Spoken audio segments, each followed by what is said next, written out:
Book 7. Descend from heaven, Urania, by that name if rightly thou art called, whose voice divine following above the Olympian hill I soar, above the flight of Pegasean wing. The meaning, not the name I call, for thou nor of the Muses 9, nor on the top of old Olympus dwell'st, but heavenly born, before the hills appeared or fountain flowed, thou with eternal wisdom didst converse, wisdom thy sister, and with her didst play in presence of the Almighty Father, pleased with thy celestial song. Upled by thee into the heaven of heavens I have presumed, an earthly guest, and drawn imperial air, thy tempering. And with like safety guided down, return me to my native element, lest from this flying steed unreined, as once Bellerophon, though from a lower clime, dismounted, on the Ilian field I fall erroneous there to wander and forlorn. Half yet remains unsung, but narrower bound within the visible diurnal sphere, standing on earth, not wrapped above the pole, more safe I sing with mortal voice, unchanged to hoarse or mute, though fallen on evil days though fallen, in evil tongues. In darkness and with dangers compassed round in solitude, yet not alone, while thou visit'st my slumbers nightly, or when morn purples the east, still govern thou my song, Urania, and fit audience find, though few.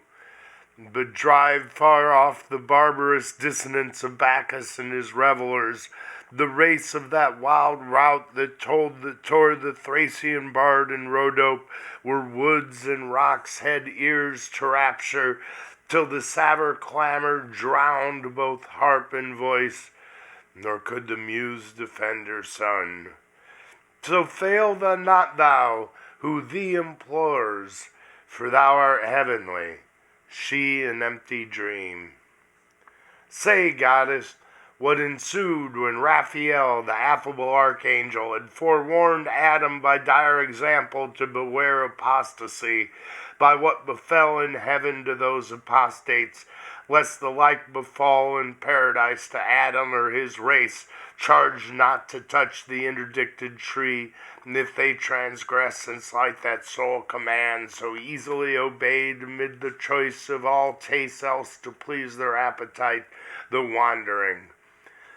He with his consorted Eve the story heard attentive, and was filled with admiration, and deep mused to hear of things so high and strange, things to their thought so unimaginable as hate in heaven, and war so near the peace of God and bliss with such confusion.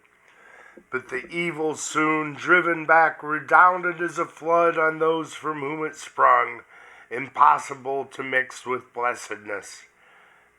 Whence Adam soon repealed the doubts that in his heart arose, now led on, yet sinless, with desire to know what near might concern him, how this world of heaven and earth conspicuous first began, when and whereof created, for what cause, what within Eden or without was done before his memory, as one whose drouth yet scarce allayed still eyes this current stream, whose liquid murmur heard new thirst excites, proceeded thus to ask his heavenly guest. Great things and full of wonder in our ears, far differing from this world, thou hast revealed, divine interpreter, by favor sent down from the Empyrean to forewarn us timely of what might else have been our loss, unknown, which human knowledge could not reach, for which to the Almighty infinitely good we owe immortal thanks, and his admonishment received with solemn purpose to observe immutably his sovereign will, the end of what we are. But since thou hast vouchsafed gently for our instruction to impart things above heaven earthly thought, which yet concerned our knowing, as to highest wisdom seemed, Deign to descend now lower, and relate what may no less perhaps avail us known, how first began this heaven which we behold distant so high, with moving fires adorned innumerable, and this which yields or fills all space, the ambient air wide interfused, embracing round this florid earth. What cause moved the Creator in his holy rest through all eternity so late to build in chaos, and the work begun, how soon absolved, if unforbid thou mayest unfold what we, not to explore the secret acts of his eternal empire, but the more to magnify his works, the more we know.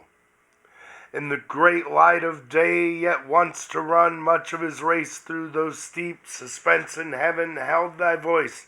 Thy potent voice he hears, and longer will delay to hear thee tell his generation, in the rising birth of nature from the unapparent deep.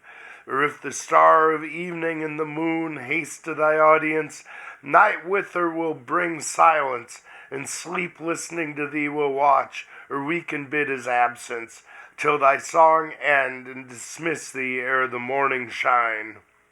Thus Adam his illustrious guest besought, and thus the godlike angel answered mild, this also thy request with caution asked obtain. Though to recount almighty works, what words or tongue of seraph can suffice, or heart of man suffice to comprehend? Yet what thou canst attain, which best may serve to glorify the Maker, and infer thee also happier, shall not be withheld thy hearing. Such commission from above I have received, to answer thy desire of knowledge within bounds, yet abstain to ask, nor let thy known inventions hope things not revealed, which the invisible King, only omniscient, hath suppressed in night, to none communicable in earth or heaven. And now is left besides to search and know. But knowledge is as food, and needs no less her temperance over appetite. To know in measure what the mind may well contain, oppresses else with surfeit, and soon turns wisdom to folly, as nourishment to wind. Know then, that after Lucifer from heaven, so call him, brighter once amongst the hosts of angels than that star the stars among, fell with his flaming legions through the deep into his place, and the great sun returned victorious with his saints. The omnipotent eternal Father from his throne beheld their multitude, and to his Son thus spake, at least our envious foe hath failed, who thought all like himself rebellious, by whose aid, though this inaccessible high strength, the seat of deity supreme, us dispossessed, he trusts to have seized, and into fraud drew many whom their place knows here no more. Yet far the greater part have kept, I see, their station. Heaven yet populous retains number sufficient to possess her realms, though wide, and this high temple to frequent with ministries due and solemn rites, but lest his heart exalt him in the harm already done, to have dispeopled heaven, my damage fondly deemed, I can repair that detriment, if such it be to loose self-loss, and in a moment will create another world, out of one man a race of men innumerable, there to dwell, not here, till by degrees of merit raised they open to themselves at length the way up hither, under long obedience tried, and earth be changed to heaven, and heaven to earth, one kingdom, joy and union without end. Meanwhile inhabit lacks, ye powers of heaven. Now, my word begotten Son, by thee this I perform. Speak thou, and be it done. My overshadowing spirit and might with thee I send along. Ride forth, and bid the deep within appointed bounds be heaven and earth, boundless the deep, because I am who fill infinitude, nor vacuous the space. Though uncircumscribed myself retire, and put not forth my goodness, which is free to act or not, necessity and chance approach not me, and what I will is fate. So spake the Almighty, and to what he spake his word, the filial Godhead gave effect. Immediate are the acts of God, more swift than time or motion, but to human ears cannot without process or speech be told, so told as earthly notion can receive. Great triumph and rejoicing was in heaven, and when such was heard declared the Almighty's will. Glory they sung to the Most High, goodwill to future men, and in their dwellings peace. Glory to him whose just avenging ire had driven out the ungodly from his sight and the habitations of the just. To him glory and praise, whose wisdom had ordained good out of evil to create, instead of spirits malign, a better race to bring into their vacant room, and thence diffuse his good to worlds and ages infinite. So sang the hierarchies. Meanwhile the sun on his great expedition now appeared, girt with omnipotence, with radiance crowned of divine majesty, sapience, and love immense, and all his Father in him shone. About his chariot numberless were poured cherub and seraph, potentates and thrones and virtues, winged spirits and chariots winged from the armory of God, where stand of old myriads between two brazen mountains lodged. Against a solemn day, harnessed to hand, celestial equipage now came forth spontaneous, for within them spirit lived, attendant on their Lord. Heaven opened wide her ever-during gates, harmonious sound on golden hinges moving to let forth the King of glory and his powerful word and spirit coming to create new worlds. On heavenly ground they stood, and from the shore they viewed the vast immeasurable abyss, outrageous as a sea, dark, wasteful, wild, up from the bottom turned by furious winds and surging waves, as mountains to assault heaven's height, and with the center mixed the pole. Silence, ye troubled waves, and thou deep peace, said the omnific word, your discord end. Nor stayed, but on the wings of cherubim uplifted in paternal glory rode far in chaos, in the world unborn. For chaos heard his voice, him all his train followed in bright procession to behold creation and the wonders of his might. Then stayed the fervid wheels, and in his hand he took the golden compasses, prepared in God's eternal store, to circumscribe this universe and all created things. One foot he centered, and the other turned round through the vast profundity obscure, and said, thus far extend, thus far thy bounds, this be thy just circumference, O world. Thus God the heaven created, thus the earth, matter unformed and void.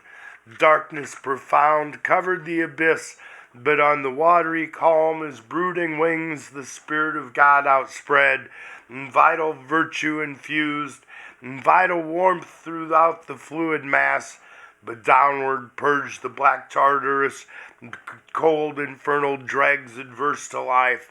Then founded, then conglobe the like things to like, the rest to several place disparted, and soon spun out the air, and earth self-balanced on her center hung. Let there be light, said God, and forthwith light ethereal, first of all things, quintessence pure, sprung from the deep, and from her native east, to journey through the airy gloom began, sphered in a radiant cloud, for yet the sun was not. She in the cloudy tabernacle sojourned the while. God saw the light was good, and light from darkness by the hemisphere divided, light the day and darkness night he named. For this was the first day, even and morn, nor passed uncelebrated nor unsung by the celestial choirs, when orient light, exhaling first from darkness they beheld, birthday of heaven and earth. With joy and shout the hollow universal orb they filled, and touched their golden harps, and hymning praised God and his works, Creator hymn they sung, both when first evening was and when first morn. Again God said, let there be firmament amid the waters, and let it divide the waters from the waters. And God made the firmament, the expanse of liquid, pure, transparent, elemental air, diffused in circuit to the uttermost convex of this great round, partition firm and sure, the waters underneath from those above dividing. For its earth, so he the world built on circumfluous waters calm, in wide crystalline ocean, and the loud misrule of chaos far removed, lest fierce extremes contiguous might distemper the whole frame. In heaven he named the firmament, so even in morning chorus sung the second day. The earth was formed, but in the womb as yet of waters, embryon immature involved appeared not. Over all the face of earth main ocean flowed, not idle, but with warm prolific humor softening all her globe, fermented the great mother to conceive, satiate with genial moisture, when God said, be gathered now, ye waters under heaven, into one place, and let dry land appear. Immediately the mountains huge appear emergent, and their broad bare backs upheave into the clouds, their tops ascend the sky. So high as heave the tumid hills, so low down sunk a hollow bottom, broad and deep, capacious bed of waters. Thither they haste with glad precipitance, uprolled as drops of dust conglobing from the dry, part rise in crystal wall, a ridge direct for haste. Such flight the great command impressed on the swift floods, as armies at the call of trumpet, for of armies thou hast heard, troop to their standard. So the watery throng, wave rolling after wave, where way they found, if steep, with torrent rapture, if through plain soft ebbing, nor withstood them rock or hill, but they, or underground or circuit wide, with serpent error wandering, found their way, and on the washy ooze deep channels wove easy. Their God had bid the ground be dry. All but within these banks where rivers now stream, and perpetual draw their humid train. The dry land, earth, and the great receptacle of congregated waters he called seas, and saw that it was good, and said, let the earth put forth the verdant grass, herb yielding seed, and fruit tree yielding fruit after her kind, whose seed is in herself upon the earth. He scarce had said, when the bare earth, till then desert and bare, unsightly, unadorned, brought forth the tender grass, whose verdure clad her universal face with pleasant green. Then herbs of every leaf, the sudden flowered, opening their various colors, and made gay her bosom, smelling sweet. And these scarce blown, forth flourished thick the clustering vine. Forth crept the smelling gourd, up stood the corny reed, embattled in her field, and the humble shrub and bush with frizzled hair implicit. Last rose as in dance the stately trees, and spread their branches hung with copious fruit, or gemmed their blossoms. With high woods the hills are crowned, with tufts the valleys and each fountain side, with borders along the rivers. That earth now seemed like to heaven, a seat where gods might dwell or wander with delight, and love to haunt her sacred shades, though God did not yet reign upon the earth, and man to till the ground none was.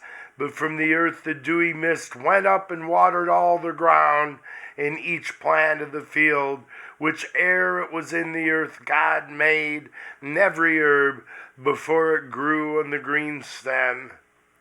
God saw that it was good. And even and morn recorded the third day. Again the Almighty spake, Let there be lights high in the expanse of heaven to divide the day from night. And let them be for signs, for seasons, and for days and circling years. And let them be for lights as I ordain their office in the firmament of heaven to give light on the earth. And it was so.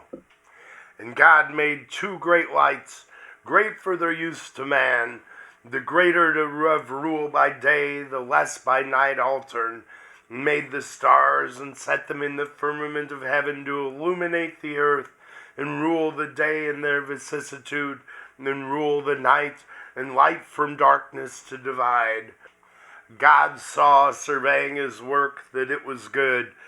For of celestial bodies first the sun a mighty sphere he framed, unlightsome first, though of ethereal mold, then formed the moon globos and every magnitude of stars, and sowed with stars the heaven thick as a field.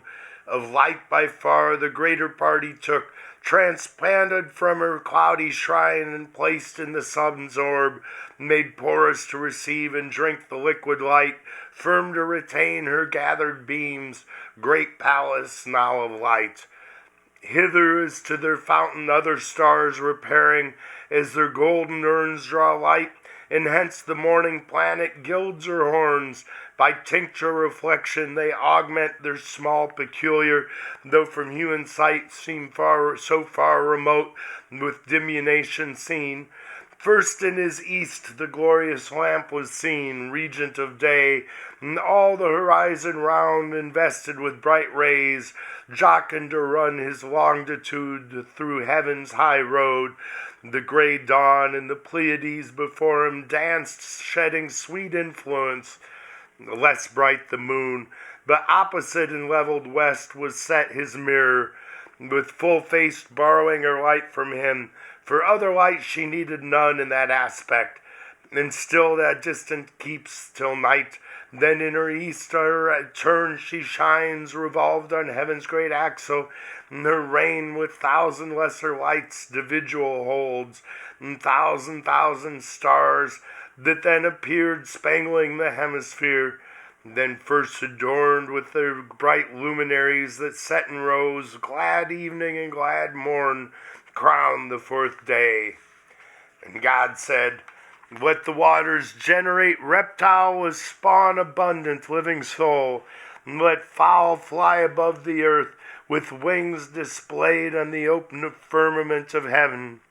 And God created the great whales, and each soul living, each that crept, which plenteous the waters generated by their kinds, and every bird of wing after his kind, and saw that it was good, and blessed them, saying, be fruitful, multiply, and in the seas and lakes and running streams the waters fill, and let the fowl be multiplied on the earth.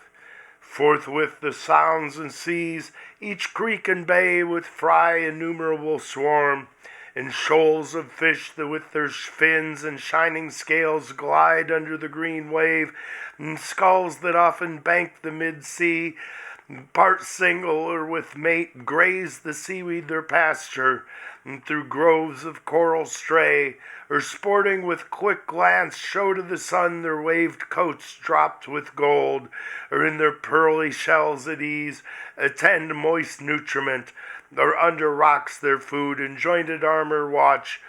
On smooth the seal and bended dolphins play, part huge of bulk, wallowing unwieldy, enormous in their gait, tempest the ocean.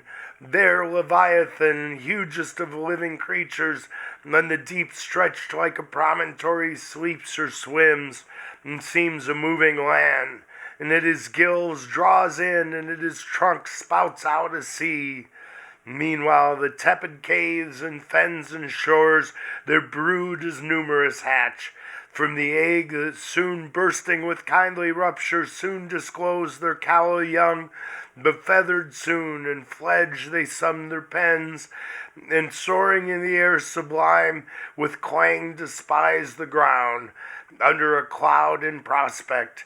There the eagle and the stork on cliffs and cedar tops their eyries build, part loosely wing the region, part more wise and common, ranged in future, wedged their way, intelligent of seasons, and set forth their airy caravan high over seas flying, and over lands with mutual wing easing their flight. So steers the prudent crane her annual voyage borne on winds. The air floats as they pass, fanned with unnumbered plumes. From branch to branch the smaller birds with songs solace the woods, and spread their painted wings till even. Nor then the solemn nightingale ceased warbling, but all night tuned her soft lays. Others on silver lakes and rivers bathed their downy breast. The swan with arched neck between her white wings mantling proudly rose her state with oary feet. Yet oft they quit the dank, and then rising on swift pennons tower the mid-aerial sky.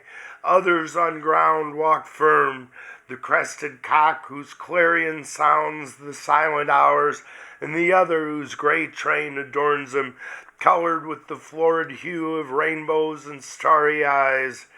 The waters thus with fish replenished, and the air with fowl, even and morn solemnized the 5th day.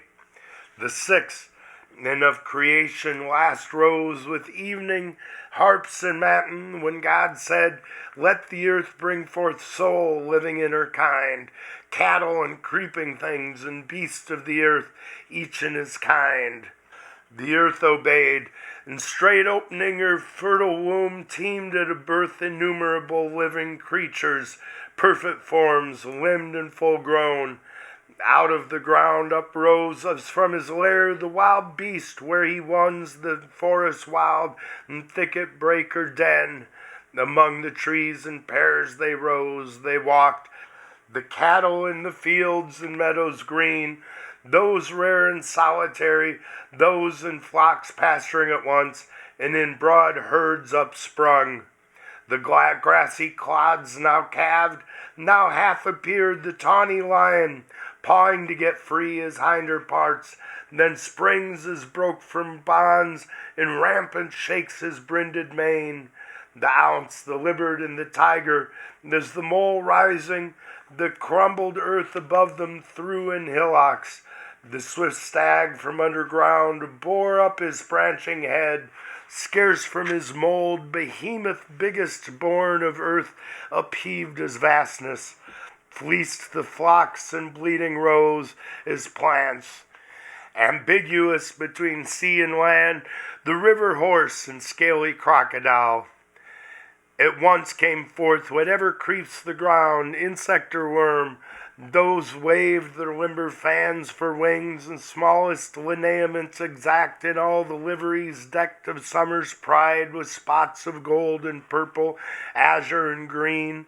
These as a line their long dimension drew, streaking the ground with sinuous trace, not all minims of nature, some of certain kind, wondrous in length and corpulence, involved their snaky folds and added wings.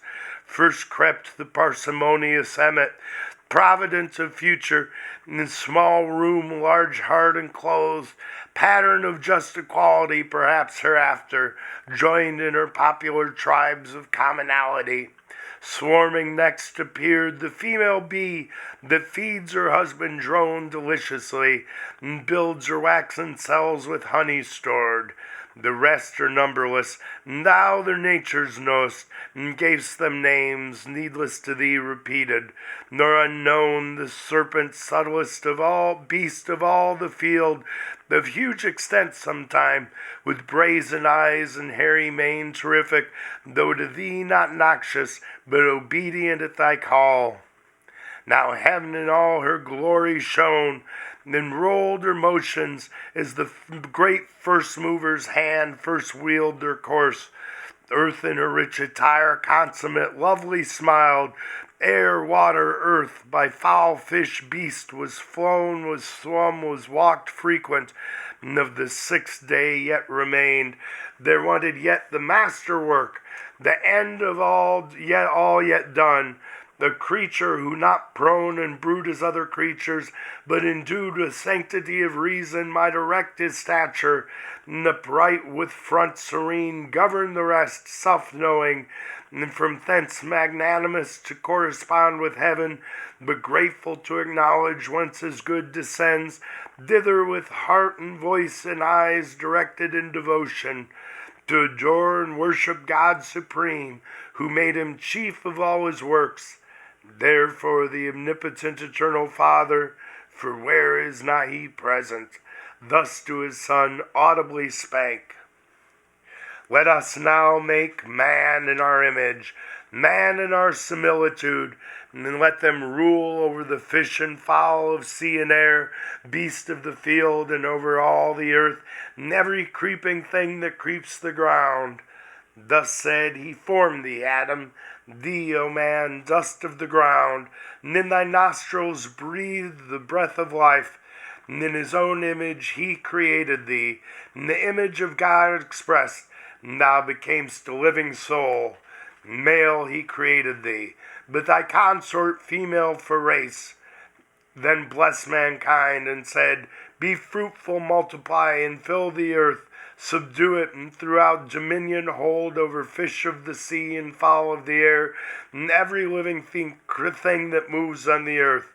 Whatever thus created, for no place is yet distinct by name, thence, as thou knowest, he brought thee into this delicious grove, this garden, planted with the trees of God, delectable both to behold and taste, and freely all their pleasant fruit for food gave thee. All sorts are here that all the earth yields, variety without end. But of the tree which tasted works knowledge of good and evil thou mayest not, and in the day thou eatest thou diest. Death is the penalty imposed. Beware, and govern well thy appetite, lest sin surprise thee in your black attendant death. Here finished he, and all that he made viewed, and behold, all was entirely good. So even and morn accomplished the sixth day, yet not till the Creator from his work desisting, though unwearied, returned up into the heaven of heavens, his high abode, thence to behold his new created world, the addition of his empire, how it showed in prospect from his throne, how good, how fair, answering his great idea. Up he rode, followed with acclamation and the sound symphonious of 10,000 harps that tuned angelic harmonies. The air resounded. Thou rememberst, for thou heardst. The heaven and all the constellations rung. The planet in their station listening stood, while the bright pomp ascended jubilant. Open, ye everlasting gates, they sung. Open, ye heaven, you living doors, let in the great Creator from his work return magnificent, his 6 days' work, the world. Open, and henceforth oft, for God will deign to visit oft the dwellings of just men delighted, and with frequent intercourse thither will send his winged messengers on errands of supernal grace. So sung the glorious train ascending, he through heaven the open wide or blading portals, led to God's eternal house, direct the way, the broad and ample road, whose dust is gold and pavement stars, as stars to thee appear, seen in the galaxy, that Milky Way which nightly is a circling zone thou seest powdered with stars. Now on earth the seventh evening arose in Eden, for the sun was set, and twilight from the east came on, forerunning night, when at the holy mount of heaven's high-seated top, the imperial throne of Godhead, fixed forever, firm and sure, the filial power arrived, and sat him down with his great Father, for he also went invisible, yet stayed. Such privilege hath omnipresence, and the work ordained, author and end of all things, and from work now resting, blessed and hallowed the seventh day, is resting on that day from all his work, but not in silence, holy kept. The harp had work and rested not, the silent, solemn pipe and dulcimer, all organs of sweet stop, all sounds unfret by string or golden wire, tempered soft tunings, intermixed with voice, choral, or unison. Of incense clouds fuming the golden censers hid the mount. Creation in the 6 days' act they sung. Greater thy works, Jehovah, infinite thy power. What thought can measure thee, or tongue relate thee? Greater now in thy return than from the giant angels. Thee that day the thunders magnified, but to create is greater than created to destroy. What can impair thee, mighty king, or bound thy empire? Easily the proud attempt of spirits apostate in their counsels vain thou hast repelled, while impiously they thought thee to diminish, and from thee withdraw the number of thy worshippers. Who seeks to lessen thee, against his purpose serves to manifest the more thy might. His evil thou usest, and from thence creates more good. Witness this new-made world, another heaven from heaven gate not far, founded in view of clear hyaline, the glassy sea, of amplitude almost immense, with stars numerous, and every star perhaps a world of destined habitation. But thou knowest their seasons. Among these the seed of men, earth with her nether ocean circumfuse their pleasant dwelling place. Thrice happy men and sons of men, whom God hath thus advanced, created in his image, there to dwell and worship him, and in reward to rule over his works, on earth and sea, on air, and multiply a race of worshippers, holy and just, thrice happy if they know their happiness, and persevere upright. So sung they, and the Empyrean rung with hallelujahs. Thus was Sabbath kept. And thy request think now fulfilled, that asks how first this world and face of things began, and what before thy memory was done from the beginning, that posterity informed by thee might know. If else thou seek'st aught, nor surpassing human measure, say. The end of the 7th book.